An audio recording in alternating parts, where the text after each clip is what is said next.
Welcome back to Hardware Unboxed. Today, it's time to take a different turn and talk about some of the hardware that I use on a daily basis. Not my desktop PC this time, my Threadripper build has been going swimmingly for a while. No, instead I'm going to talk about my personal laptop and a recent update that I made. I tend to find these videos where a YouTuber talks about the gear they actually use on a daily basis to be pretty interesting, so I hope this is the same sort of thing for you guys. Probably won't be as many charts as you used to, but there are a few and we'll see them as we go along. So for the past year or so, I've been using LG's Gram 13 as my daily laptop driver. I reviewed it last year and I loved it so much that I wanted to keep it for daily use. So shot LG an email, they agreed, big thanks to them, and I guess it became the laptop that I used. 2019 came around, LG shot me another email, and they were asking me if I wanted to check out the newer generation of this laptop that I've been using. I said, why not? And so they sent out a newer model. Luckily, this isn't a sponsored video, so I can rag on these laptops as much as I want to, and there will be a bit of that later on. But for now, a few details before talking more in depth about this stuff. The original model I was using is the LG Gram 13 Z980, so that's over here. It's got mid-range hardware inside, Intel Core i5 8250U processor, 8GB of RAM, a 256GB SSD, and a 13-inch 1080p display. So nothing outrageous, just something that I could use for some web browsing, spreadsheet creation, a bit of light photo editing from time to time, that sort of stuff. The new model I got over here is the LG Gram 17 Z990, so that is one generation newer. It's also a fair bit faster. It's got the Core i7-8565U inside, plus 16GB of RAM and a 512GB SSD. The largest screen it comes with is 17 inches in size and also has a 16:10 aspect ratio and a 2560 by 1600 resolution. So that's interesting stuff as well. So you might be wondering, why would I choose to use something like the LG Gram 13 as my daily driver? Don't you want something super powerful so you can, edit videos on the go or play games? And the surprising answer to that is no. For video editing, we found that taking a mini ITX desktop PC to somewhere like Computex, along with a full keyboard, mouse, and monitor, is a much better solution than taking a workstation laptop.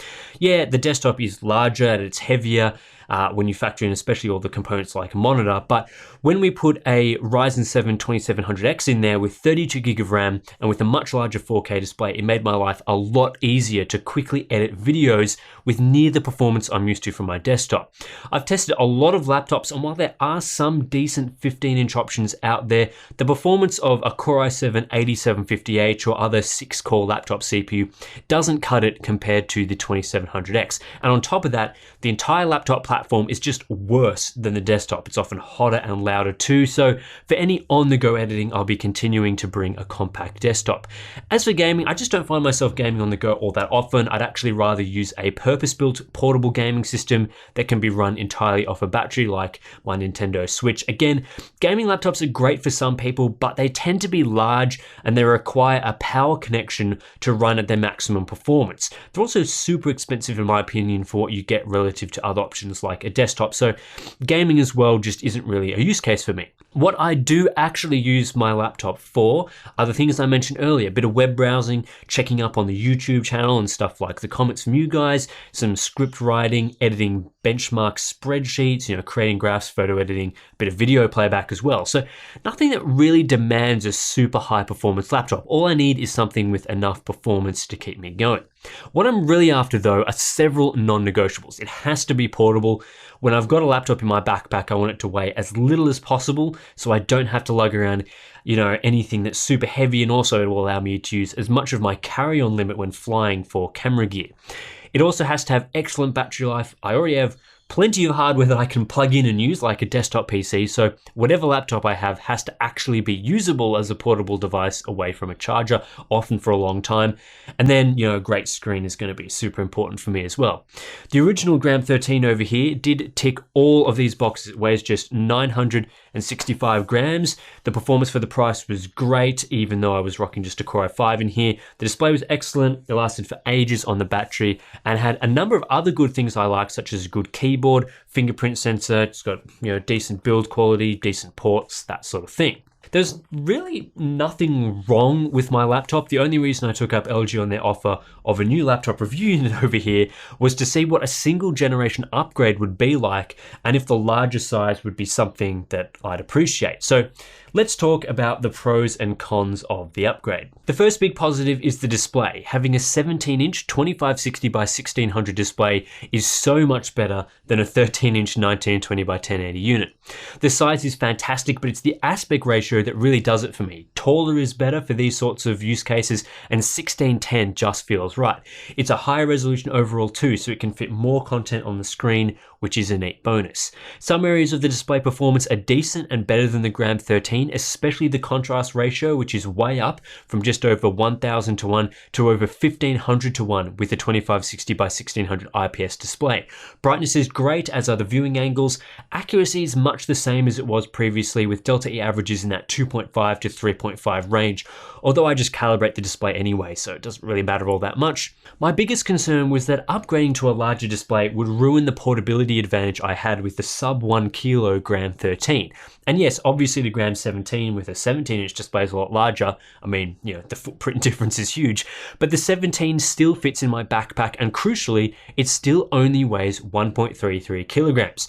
This means I've added about 400 grams of weight to upgrade to a much larger display, which to me seems like a trade-off that's worth making, especially as a lot of other 13-inch laptops fit in that 1.2 to 1.3 kilogram range. So I've basically gotten a 17-inch system for the weight of a 13-incher, and that really sounds great to me. Battery life is still excellent. While the larger screen does suck up more power, my unit doesn't come with a touchscreen, so that loss has offset the gain in size. I don't miss the touchscreen because I barely used it. In fact, I often forgot I had it, so yeah, no real big loss there.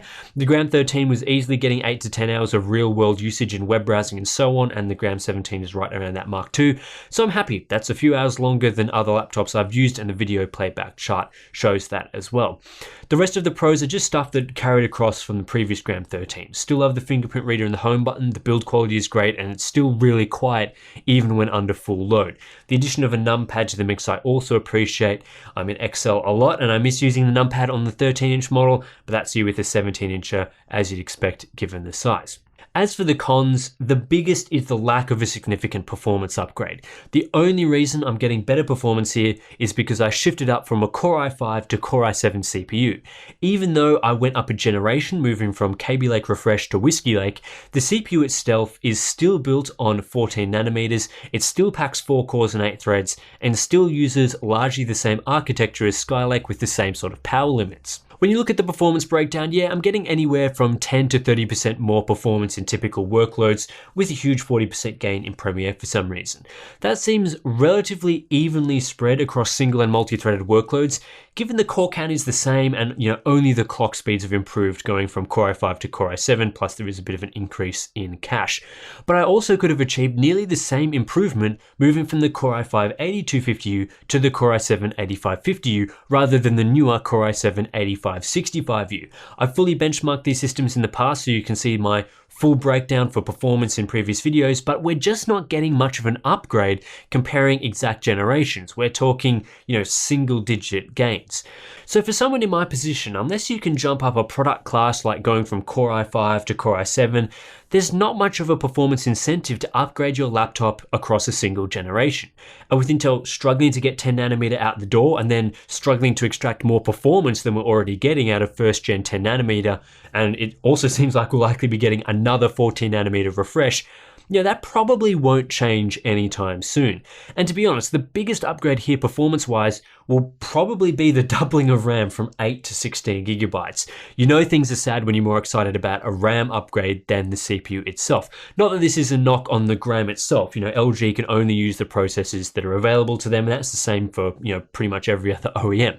What LG can control is the SSD. It's still very slow here. We're talking SATA level performance as opposed to PCIe NVMe storage. It's a Samsung PM871B with 512 gig of storage, which is much slower slower than the PM981 PCIe units that flagship laptops use these days, among other PCIe choices. Considering this laptop costs $1,700 as configured, it seems a bit cheap of LG to include just SATA storage. This really should be a faster NVMe SSD. The touchpad is fine, but it's a bit small given all the space available to it. There's been no improvement here, or only a very small improvement here compared to the Gram 13. And with current trends of making the trackpad as large as possible, it feels like LG has been left behind here a bit. To me, it's still usable, but it's a bit disappointing. Also disappointing is the lack of a full-sized SD card slot, with LG only opting for microSD. I am getting Thunderbolt 3 here where I wasn't previously, but again, I feel that there's a lot of space along the sides here, and a full-sized SD card slot would have fit somewhere. So at the end of the day, I like the LG Gram 17. I think it's a good laptop, and for me, it upgrades on the Gram 13 in a number of ways that I appreciate. Larger screen, similar portability and battery life, somewhat better performance, I like all that stuff. But from using this laptop for the last month or so, it's really clear to me how pointless upgrading between generations is. The only reason I like using this new laptop more than my old laptop are reasons completely unrelated to the new generation. It's a bigger laptop with a different class of processor, and that's why I'm enjoying it so much. The actual gen-on-gen improvements that are being made in the laptop space right now are so small that it's no wonder people are waiting 3 to 5 years to get a new system.